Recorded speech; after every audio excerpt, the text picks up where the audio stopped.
Hi and hello, welcome to relief the mind. Shahid Afridi. ഇപ്പോഴത്തെ പിള്ളേരൊക്കെ ഇങ്ങയുടെ range എന്താണെന്ന് അറിഞ്ഞിട്ടുണ്ടോ എന്ന് തന്നെ സംശയമാണ്. ബൂം ബൂം അഫ്രീദി എന്നാണ് വിളിക്കുക. ഇതിന് പിന്നിൽ ചില കഥകളുണ്ട്. കാരണം ഇങ്ങേരുടെ കളികൾ പീക്ക് ടൈമിൽ കാണാൻ കഴിയാത്തവരാണ് ഇന്നത്തെ 2K കുരുപ്പുകൾ. സച്ചിനും ജയസൂര്യയും പോലെയുള്ള ബാറ്റിംഗ് ലെജൻസുകൾ താരപരിവേഷം കൊണ്ട് നടന്ന കാലഘട്ടത്തിലാണ് ഏകദിനത്തിൽ ഏറ്റവും കൂടുതൽ 6 അടിച്ച കളിക്കാരെന്ന പട്ടം ഇങ്ങേരെ അലങ്കരിച്ച് നടന്നു. ഒന്നാലോചിച്ച് നോക്കിയേ, അത് മാത്രം മതി പുള്ളിയുടെ ബാറ്റിംഗ് ശൈലി. ഞാൻ നിങ്ങളെ കൂട്ടിക്കൊണ്ടു പോകുന്നത് 2005 ഏപ്രിൽ 15 പാകിസ്ഥാൻ്റെ ഇന്ത്യൻ ടൂറിലെ 5ാമത് ഏകദിന മത്സരത്തിലേക്കാണ്. Let's go. കാൺപൂരിലാണ് കളി നടക്കുന്നത്. ഇന്ത്യൻ ഗ്രൗണ്ടാണ്. ആദ്യം ബാറ്റ് ചെയ്തത് ഇന്ത്യ ആയിരുന്നു. ഇന്ത്യക്ക് വേണ്ടി ഓപ്പണിംഗ് ജോഡികളായി ക്രീസിലെത്തിയത് സച്ചിനും സേവാഗുമായിരുന്നു. മികച്ചൊരു ടാർഗറ്റ് ലക്ഷ്യം വെച്ചിറങ്ങിയ ഇന്ത്യയുടെ പ്ലാനിൽ ചെറിയൊരു മാറ്റം വരുത്താൻ ആയിരുന്നു പാകിസ്ഥാൻ്റെ ലക്ഷ്യം. അത് തുടക്കത്തിലെ ഫലം കണ്ടു എന്ന് വേണം പറയാനായിട്ട്. ഓപ്പണിംഗ് ജോഡി നിറം മങ്ങിയപ്പോൾ പാകിസ്ഥാൻ്റെ ബോളർമാർ ഇന്ത്യയെ പിടിച്ചു കെട്ടി. പേരുകേട്ട ബാറ്റിംഗ് നിരയാണ് ഇന്ത്യയുടേത്. ഒന്നിനു പുറകെ ഒന്നായി എല്ലാവരും കൂടാരം കയറി. Sehwag 5 runs, Sachin 1 run, Dhoni 11 run, Yuvraj 18 run.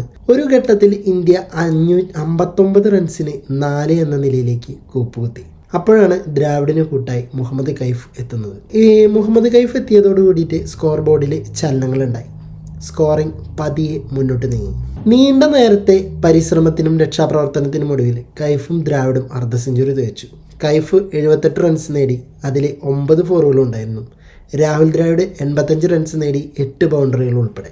അതൊരു മികച്ച ഇന്നിങ്സ് ആയിരുന്നു. ഈ നിശ്ചിത 50 ഓവറിൽ 8 വിക്കറ്റ് നഷ്ടത്തിൽ ഇന്ത്യ 249 റൺസ് നേടി ഒരു ഭേദപ്പെട്ട സ്ഥിതിയിലെത്തി. വിജയിക്കാൻ പാകത്തിനൊരു ടോട്ടൽ. പക്ഷേ ഇന്ത്യയെ കരുതിയിരുന്നത് ഒരു വൻ അപകടമായിരുന്നു. ആ മഹാപേമാരിയുടെ പേര് ഷാഹിദ് അഫ്രീദി എന്നായിരുന്നു. എങ്ങനെ പന്തെറിഞ്ഞാലും അടി.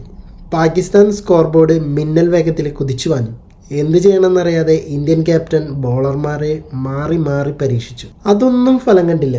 ബൗണ്ടറികളും സിക്സറുകളും മഴ പോലെ പെയ്തു.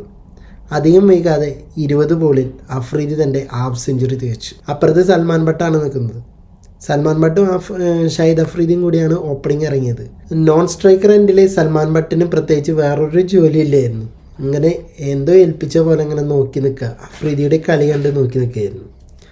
ഷാഹിദ് അഫ്രീദി വീണ്ടും ഒരു അതിവേഗ സെഞ്ചുറി സംഭവിക്കാൻ പോകുന്നു എന്ന് ആരാധകർക്ക് തോന്നിത്തുടങ്ങി.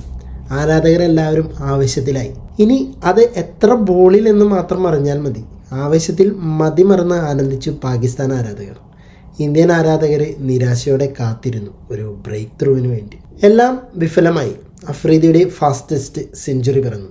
ഏകദിനത്തിലെ 3ാമത്തെ വേഗതയേറിയ സെഞ്ചുറി ബ്രയാൻ ലാറയ്ക്കൊപ്പം റെക്കോർഡ് പങ്കിട്ട് അവരുടെ സ്വന്തം ലാല. വേഗതയേറിയ സെഞ്ചുറിയുടെ പട്ടികയിൽ 1ാം സ്ഥാനത്ത് അപ്പോഴും ഷാഹിദ് അഫ്രീദി തന്നെയായിരുന്നു. 90s കിഡ്സിന് മറക്കാൻ പറ്റാത്ത കളിയായിരിക്കും. 1996 ലങ്കയ്ക്കെതിരെ 37 പന്തിൽ നിന്നായിരുന്നു ആ റെക്കോർഡ് ഷാഹിദ് അഫ്രീദി സ്വന്തമാക്കിയത്.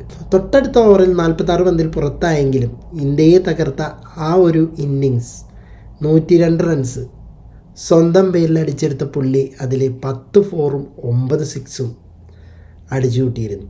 പാകിസ്ഥാൻ ആദ്യ വിക്കറ്റ് നഷ്ടമായത് 131 റൺസിൽ മാത്രമായിരുന്നു. അപ്പോഴേക്കൊരു പേമാരി പെയ്തൊഴിഞ്ഞ അവസ്ഥയായി. അധികം വൈകാതെ പിന്നാലെ എത്തിയവർ പാകിസ്ഥാനെ വിജയതീരത്തേക്ക് അടുപ്പിച്ചു.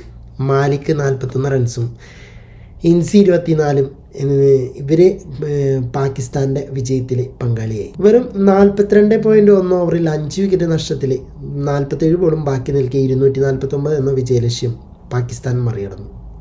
മാൻ ഓഫ് ദ മാച്ചായി തിരഞ്ഞെടുത്തത് പറയണ്ടല്ലോ, അഫ്രീദി തന്നെയായിരുന്നു. അപ്പോൾ ഇന്നത്തെ വീഡിയോ നമ്മൾ അഫ്രീദിയുടെ വെടിക്കെട്ടിൽ നിർത്തുകയാണ്. അടുത്തൊരു വീഡിയോയുമായി വീണ്ടും കാണാം. എൻ്റെ വീഡിയോ ഇഷ്ടമാണെങ്കിൽ ലൈക്ക് ചെയ്യുക, ഷെയർ ചെയ്യുക, സബ്സ്ക്രൈബ് ചെയ്യുക. Thank you very much.